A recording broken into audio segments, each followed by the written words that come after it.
네, 반갑습니다. 혜민스님의 책 처음 가지고 왔고요.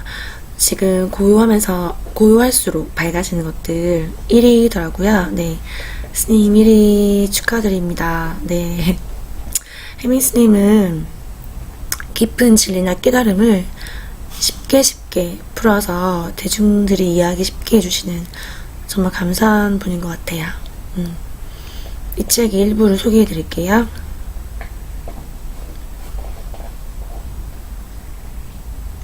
네, 116쪽입니다. 우리는 삶을 두 가지 방식으로 살아갈 수 있습니다. 하나는 행위 중심의 삶, doing이고요. 또 다른 하나는 존재 중심의 삶입니다.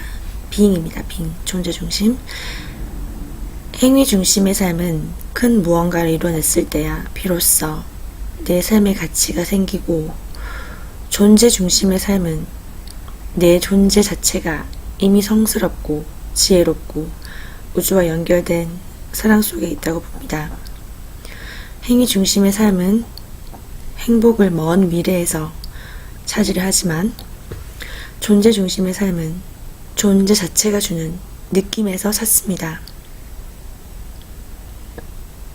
연결감에서 오는 행복이나 치유, 평화, 사랑도 행위 중심이 아닌 존재 중심으로 살 때 일어납니다. 여기서 말씀하시는 연결감은요, 가장 쉽게 말씀드리면 내 안에 있는 참나, 우리의 그 거짓 자아인 에고가 아니라 진짜 자아인 참나, 우리 안에 있는 신성, 우주, 그렇게 생각하시면 될 것 같아요. 그것과 연결되었을 때, 그 천재들은 그 영감을 받죠.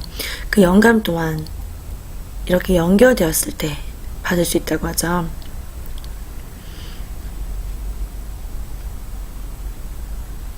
네, 계속해서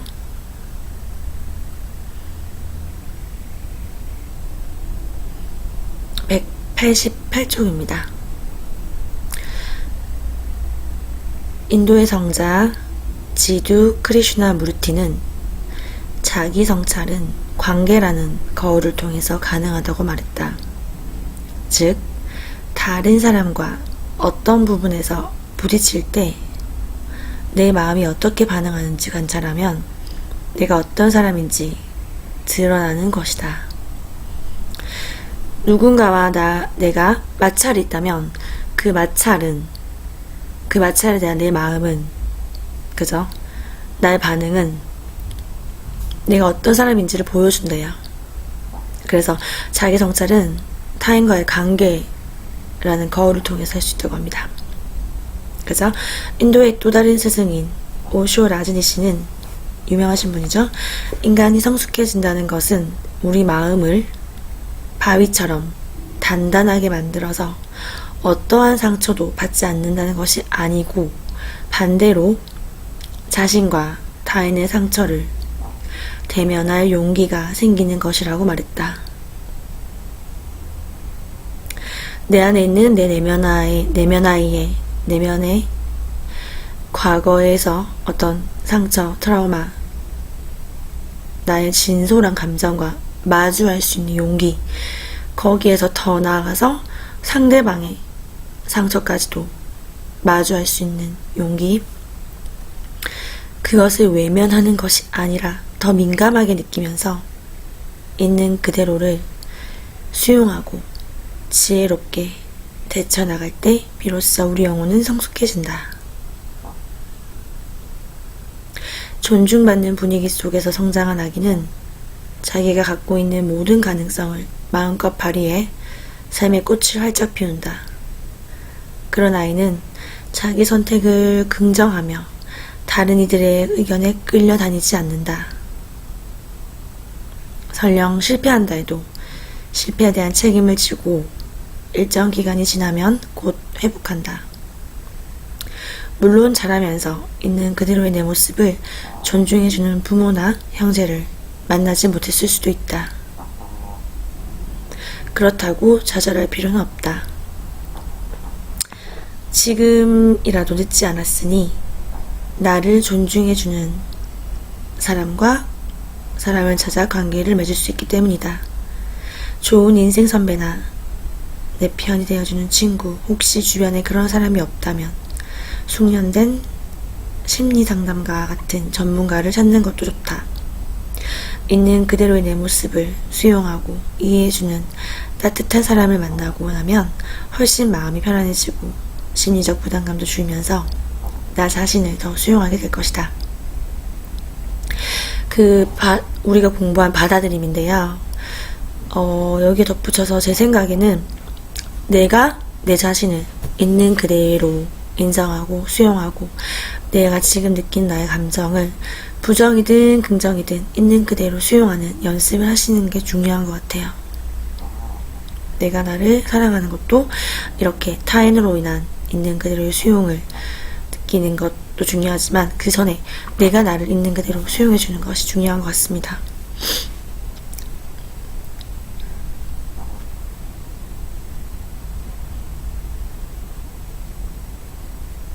네, 텅 빈 공간에 의자가 하나 있습니다.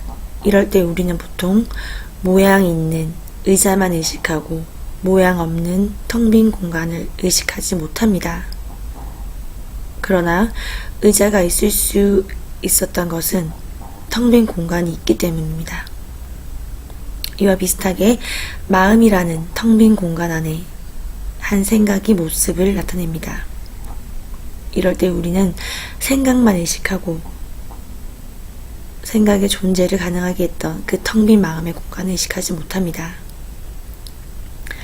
본성을 깨닫는다는 것은 나쁜 생각을 좋은 생각으로 바꾸는 것이 아니라 생각이 생겼다가 사라지는 텅 비고 고요한 마음의 공간을 의식하는 것에서 시작됩니다. 근데 이 표현은 정말 스님 너무 표현을 멋지시게 하신 것 같아요. 네. 텅 비고 고요한 마음의 공간이 있다는 것을 의식하는 것. 그 고요함, 나만의 시간, 그 나만의 시간 속에서도 생각이 없는 무념의 고요함을 갖는 시간을 하루 중에 꼭 가져보셨으면 좋겠어요.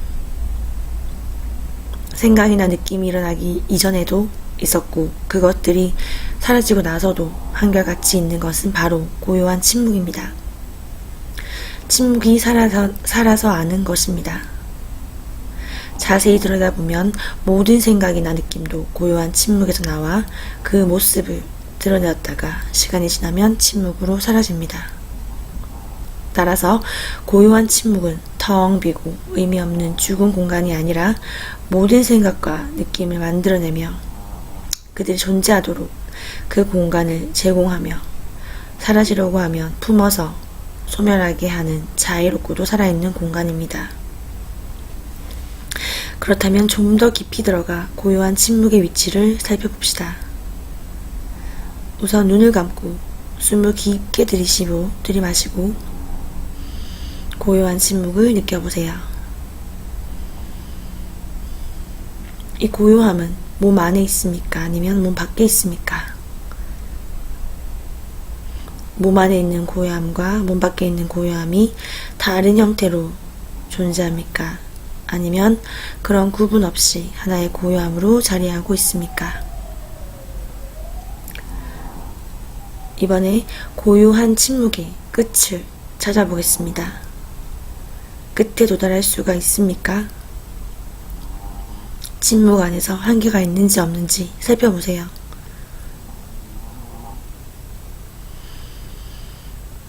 마지막으로 고요한 침묵을 잃어버리거나 완전히 없앨 수 있는지 확인해보세요. 아무리 큰 소리가 나도 침묵은 이내 곧 회복되며 상처 입지 않는 본래의 고요한 모습으로 바로 돌아옵니다. 다이아몬드처럼 투명하면서도 잃어버릴 수도 없는 고요한 침묵이 끝없는 우주에 가득합니다. 부디 고요 속에서 깨어있는 투명한 침묵과 만나시길 기원합니다. 깊은 평온함과 영원한 자유, 생명의 원천과 따뜻한 사랑이 또 그 안에 들어있습니다.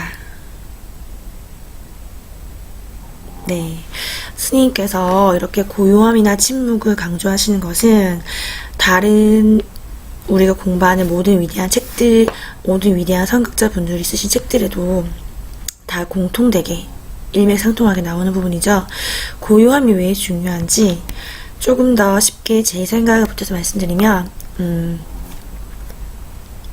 우리가 항상 생각에 매여 사는 경우가 많잖아요. 나도 모르게 자꾸 생각이 피어나고 그 생각에 끌려서 그죠? 수많은 생각들로 끌려다니면서 생각의 노예가 되고 있어요. 자신도 모르게. 그런데 한번 이 고요함과 스님이 말씀하시는 여러 선각자님들이 말씀하시는 이 침묵과 고요함, 즉 명상이겠죠. 그것을 체험해 보시면 그 무념무상 생각이 없음은 지금 이 순간, 바로 지금 이 순간, 현존이죠. 지금 이 순간에 사는 가장 빠르고 가장 조화로운 길입니다. 그러니까 아무런 생각이 없는 이 고요함 침묵은 그저 이유 없이, 조건 없이 우리가 행복할 수 있는 길이기도 해요. 한번 꼭 처음에 힘드시겠지만 처음부터 뭐 1시간, 2시간 그렇게 무리하시지 마시고 3분, 5분부터 시작하셔도 좋아요. 더 짧게는 1분부터 하셔도 좋아요. 내가 1분 동안 가만히 눈을 감고 이 침묵을 지켜보겠다.